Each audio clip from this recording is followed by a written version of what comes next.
In this business, you can be creative, you can be artistic. It's like painting a masterpiece. It's art. What else, Maya? Anything else? The kind of art that comes out of a kitchen will never end up on a museum wall, but it will be seen and appreciated by the public.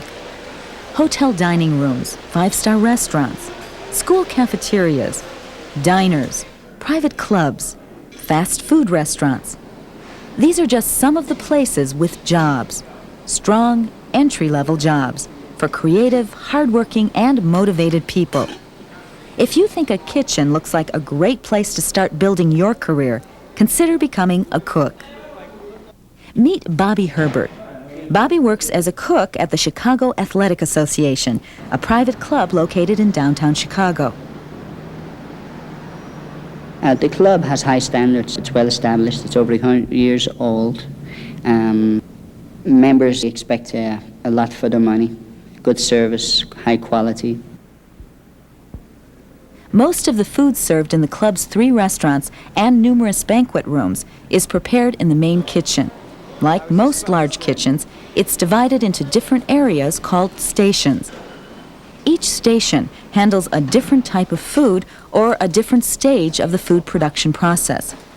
It's not like the people who work in each station are just doing their own thing, though. Like the individual members of a sports team, they work together to get the job done, to produce food that tastes good and looks good. We work off each other's creativity, and we exchange ideas. We help one another, we pull together, we get things done.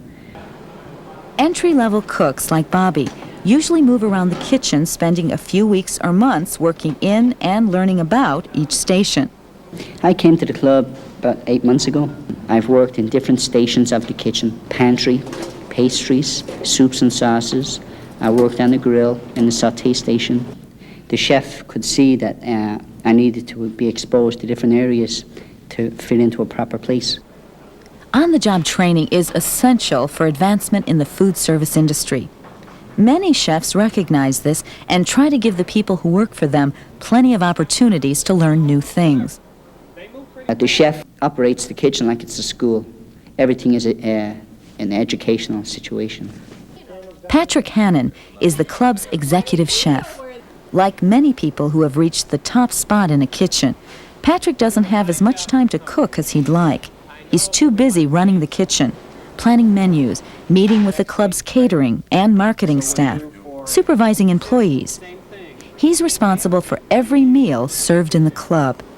He'd never be able to do his job if he didn't have complete confidence in his staff. Phil, I'm out of here. I gotta hit my meeting, all right? I don't have to be here 7 days a week because I do have such a good staff. They truly want to serve quality food and be proud of it. Patrick's confidence in Bobby increases each time Bobby moves to a new station and proves that he can handle new responsibilities. Just do your best, and then we can take it another step and learn some more. That's all I can ask for, really. Right now, Bobby is learning about the part of the kitchen where hot food is prepared. He cooks breakfast for club members each day. Breakfast service begins at 7 o'clock and finishes at 11:30. It's American menu: waffles, pancakes, omelets. We have anywhere from 25 to 50 in the main dining room. They come at leisure, members of the club. Between breakfast orders, Bobby gets ready to serve lunch to as many as 130 employees. The employee cafeteria is like Bobby's own restaurant. It's up to him to decide how to provide an appetizing, nutritious meal at a reasonable cost. Through this experience, Bobby is learning, on a small scale, what it's like to run a restaurant. You have to utilize the product. You have to be cost effective.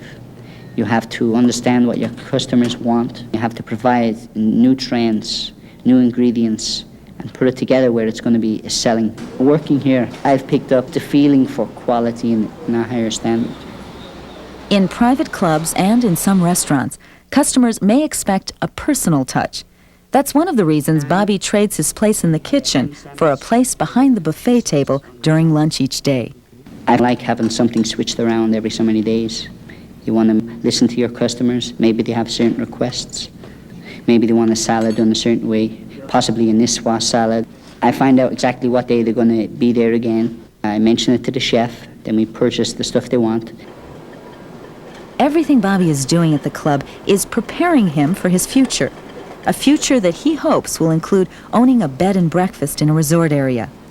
And although he's accomplished a lot in a short amount of time, he's still looking for new challenges.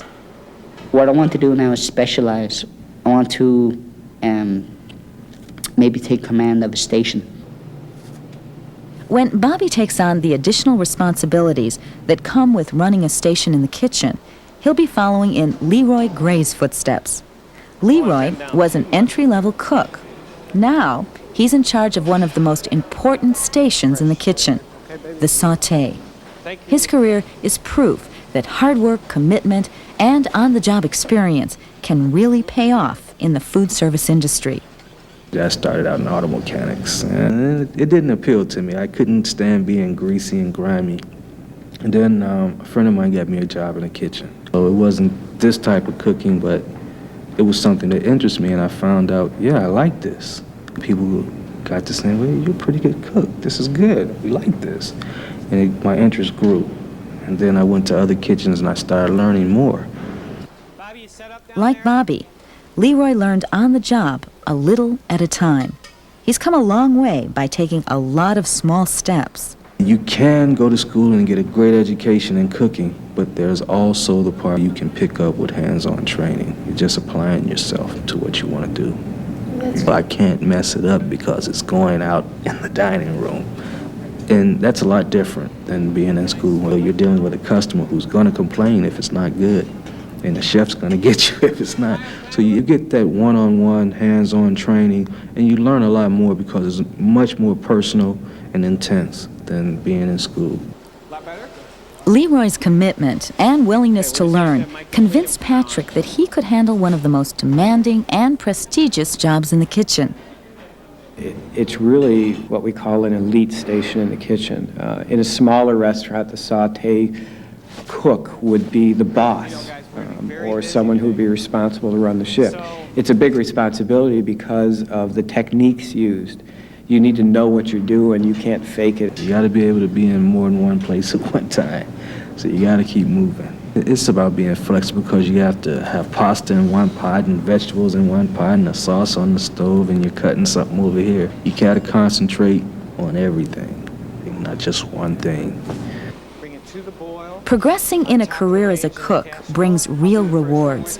You gain skills that allow you to earn a good living. And just as important, you gain confidence in yourself. When you find yourself doing things that the chef was doing, now he leaves it in your hands.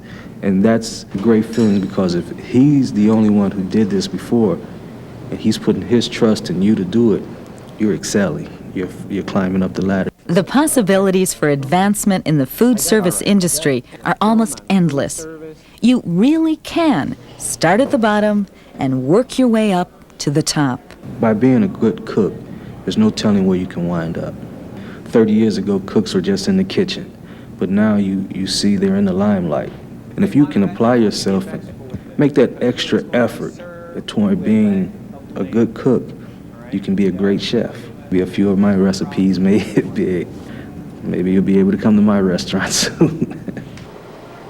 There are a few things you can do to prepare for a food service career. Like many cooks, you might gain first-hand knowledge of the industry by working as a kitchen helper or a server. In school, you might concentrate on math courses. Many of the top jobs in the food service industry require math skills. No matter what academic choices you make, staying in school will help you learn how to learn. You can be in this business for 40 years, and you're always going to learn. There's something new every day. Stay in school. Prepare yourself for any eventuality. Prepare yourself mentally for any challenge. Maybe you'll decide that working in a busy kitchen is the kind of challenge you're ready for. Maybe not.